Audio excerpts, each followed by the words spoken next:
करे या कि हमसे बात करे, मांगे में मोबाइल नंबर लागत हाथ धरे। अच्छा मजाक करती हो।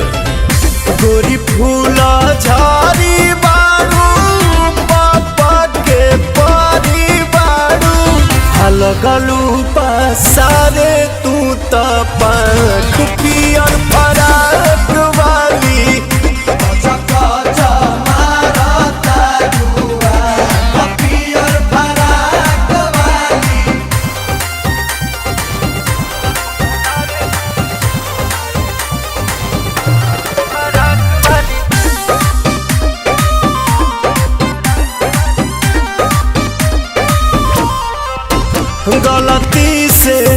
गलती से ये जान टकरा गई हो, गलती से।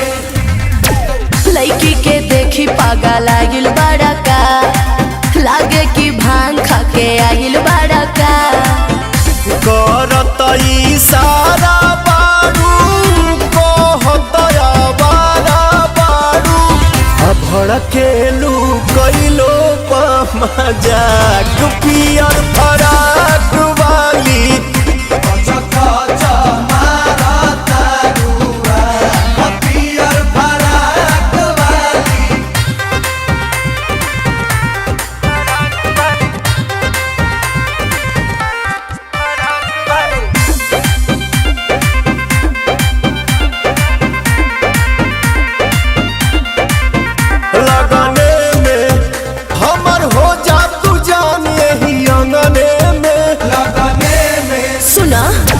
हमके पटावेला तू फूलवे से, मारब चला के रसगुलवे से।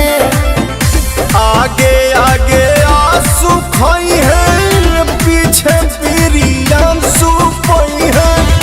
पवन के मान दिया तू राख पियर फराक वाली।